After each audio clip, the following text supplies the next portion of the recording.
And good evening, or good afternoon, or good morning, depending on where you are around the world. I am Marcus Holmes, coming to you from our Love and Stuff page. And via Restream, we are also live on the Marcus R. Holmes page on both Facebook and LinkedIn, on Twitch TV and YouTube events as HR Passion Guy. And every day during the month of February, we wanted to share a Black History highlight with you, but we realized that we are 365 Black.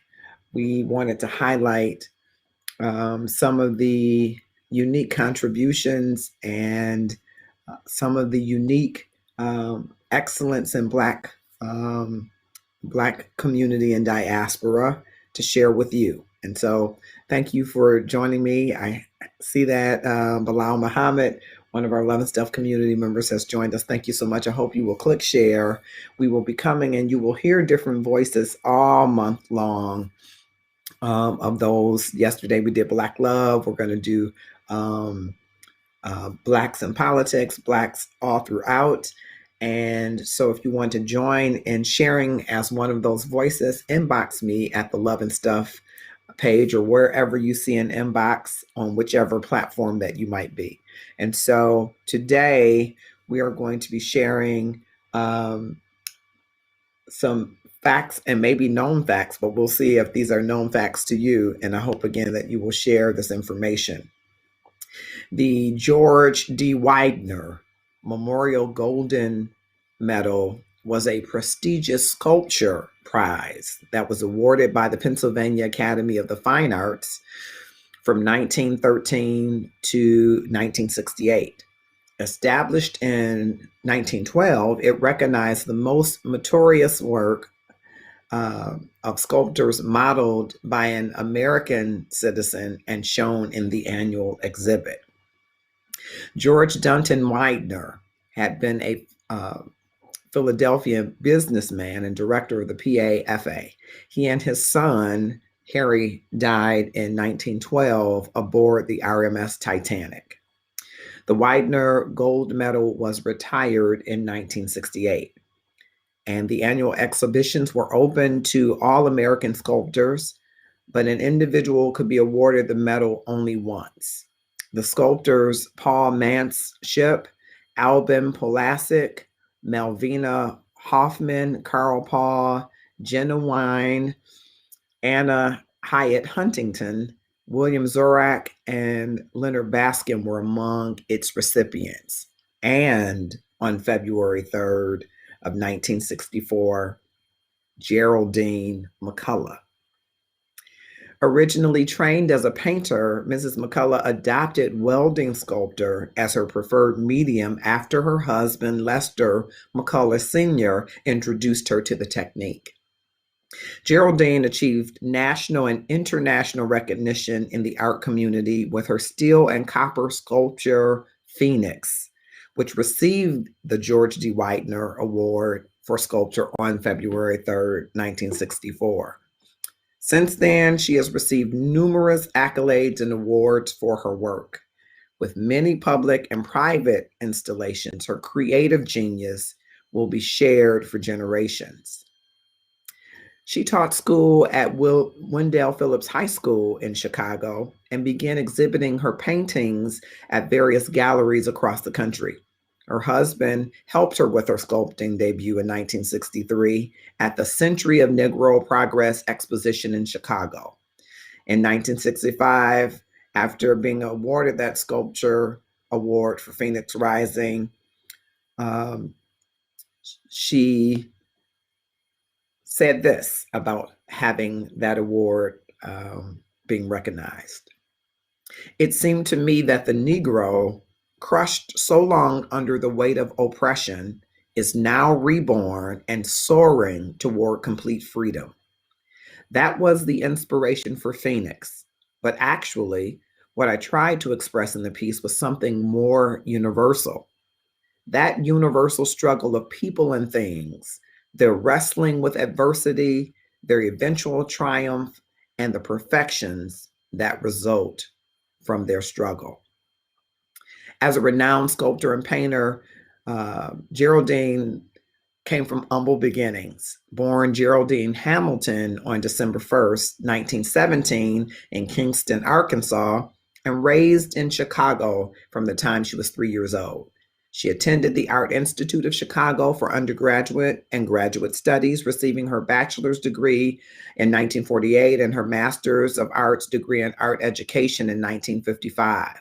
As a student, she earned a John D. Standecker Scholarship, a Memorial Scholarship, and a figure painting citation. After completing her graduate studies is when she began to teach school at Wendell Phillips High School in Chicago. Listen as she, in an interview, talks a little bit about why she got into sculpting.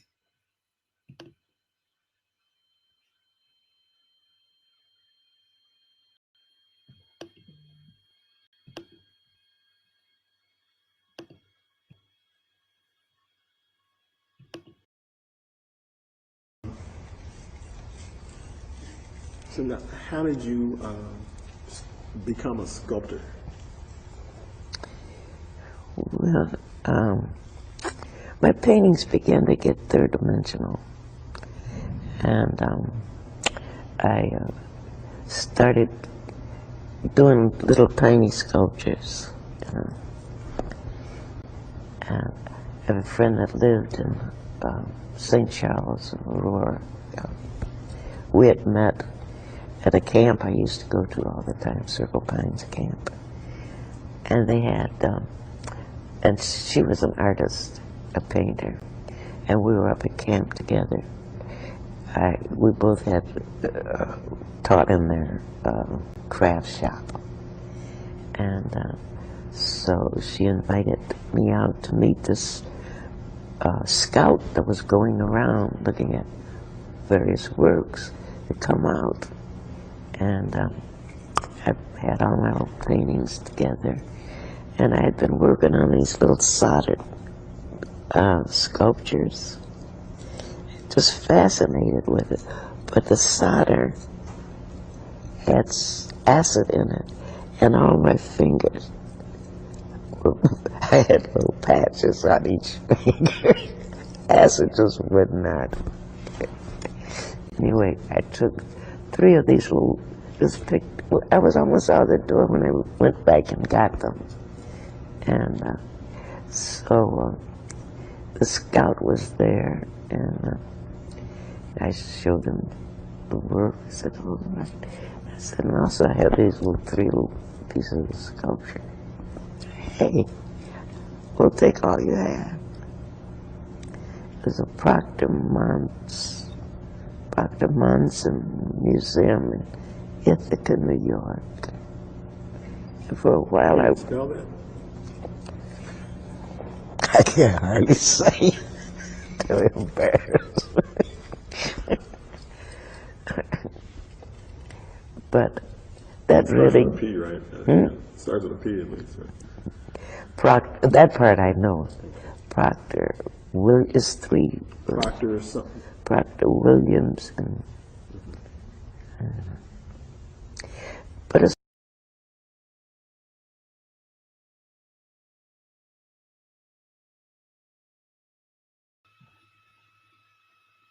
What a delightful interview. She moved to Oak Park after that time, having difficulty finding a home because of racial discrimination in housing before the Fair Housing Ordinance of 1968. In 1967, she became the chairperson of the art department at Rosary College, later Dominican University, in River Forest, Illinois. Upon her retirement from the school in 1989, she was given an honorary doctorate. McCullough's various works were informed by African ritual art to European and American influences. She was distinguished as a guest artist of the Russian government, and her work was exhibited at such respected institutions as the Smithsonian Institution in Washington, D.C., and the National Women's Museum. As a trained welder, she won seemingly out of nowhere for the sculpture of the Phoenix. One of her close associates and mentees, Jonathan Green, remembers that was only part of her story. He writes, "She didn't develop her talent from any recognition. She was already talented since she was a young girl. She may not have been recognized sooner because she was already teaching, married, and raising a family at that time. Women artists were mothers. They didn't have the time to work on achieving exposure. Yet McCullough had support from her husbands and friends who promoted her work. By the time any award is given to African Americans, they're already very celebrated amongst their peers. The coverage McCullough received in Ebony was because of Mr. Herbert Nipson, who worked at Ebony and who hoped to introduce her and encourage Mr. and Mrs. Johnson in the collection of art. So their building on Michigan Avenue was a culture center. They had the largest collection of art by African Americans at that time. And Mrs. Johnson traveled extensively, constantly meeting artists. Mr. Nipson made sure that they had the finest collection in the country, and that's why Ebony magazine had such great art coverage in the Black community at the time. Mr. Green goes on to describe Geraldine McCullough as a powerhouse figure, both as a practical and intentional artist herself, and as someone who championed multiple artists, whether they were welders or in other fields. She was also unconcerned with limiting her connections based on race, class, or income. She was an active proponent of Chicago artists in an era when it would have made a lot of sense to go elsewhere, such as New York. At the Art Institute of Chicago, they didn't have work like Miss McCullough's, and they should have. The only one they had by a Black artist was Jacob Lawrence. So many artists left Chicago and went to other areas like New York. There was a tremendous cultural movement in Chicago, and the wealth of greatness wasn't being displayed, and Miss McCullough was part of all of these cultures. In the mid-1970s, she and her husband purchased an abandoned power station at 117 South Lombard. In that dilapidated 1903 structure, they created a home and utilized its 3-story tall main section to create a studio so she could bring her large-scale art where once upon a time equipment ran around the clock to power the Lake Street. It was there, just a block south of the museum and adjacent to the main Village Park facility, where she would spend the last 30 years of her life. Her sculptures dot the landscape across the Chicago area. Her 13-foot-high Pathfinder stands in Oak Park, in the Village Hall Court at Madison and Lombard, and Phoenix Rising, a sculpture similar to, but at least 3 times the size of the original, entered into the competition, sits along Fred Hampton Way in nearby Maywood, where the artist lived before moving to Oak Park. But the 9-foot-high Our King, Dr. Martin Luther King Jr., may be the McCullough statue that most encapsulates the Phoenix-like virtues of resilience, resurgence, and struggle that permeate the artist's body of work. She did her own cutouts, her real work herself. The only time she had an assistant was when her pieces were too heavy to lift. Not only did she work hard as an artist, she invited a lot of people into her circle, and if you were a young artist, you were going to meet 2 or 3 established artists per visit. She was a force to be reckoned with in Chicago. The Isabel Neal Gallery rivaled and Gallery in Chicago were places that she was well noted. Geraldine McCullough passed away on December 15, 2008, at the age of 91. By then, she had become both an internationally renowned sculptor and a beloved local ambassador of the arts. She was appointed chairwoman of the arts department at Rosary College, now Dominican University. Her work has been exhibited at the Smithsonian. She served on the Oak Park Public Arts Commission, among a diverse range of appointments and honorariums. As we close this moment of Black History reflection on this day when Geraldine McCullough was awarded the Widener Gold Medal. We will feature some of her works. I hope that you will enjoy.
So join us tomorrow and every day in this month at 7 o'clock p.m. as we do moments of reflection in Black history, bringing to you maybe some unique perspectives or some unique facts about some of our sung and unsung heroes in our wonderful collective of Black history. I'm Marcus Holmes. This is the Love and Stuff community. Click follow and share and tag someone to view this important information and to share with us as we walk out this journey all month long. Join us on February 14th for a special Valentine's Day affair at 4 o'clock p.m. Go to the Love and Stuff page, and there's more information about how you can participate in a great event that will be filled with love, great cinema, great music, great poetry, for Valentine's Day you don't want to miss. Go there and you can sign up for that as well. And then on February 28th, as we culminate our celebration of daily moments of reflection, we will have a celebration in the community highlighting the gifts and graces of extraordinary people within our African American diaspora. I appreciate you for tuning in. I hope you will share as we go along this journey every day. Take a moment to stop at the Love and Stuff page, click follow, and follow us in the community along a wonderful journey. Whether you are on LinkedIn, whether you're on Twitch TV, YouTube events, or Facebook, the Love and Stuff community is a great place for you to hang out and for you to learn a lot more about wonderful, great people and about your love quotient and more love in your life. Have a great evening.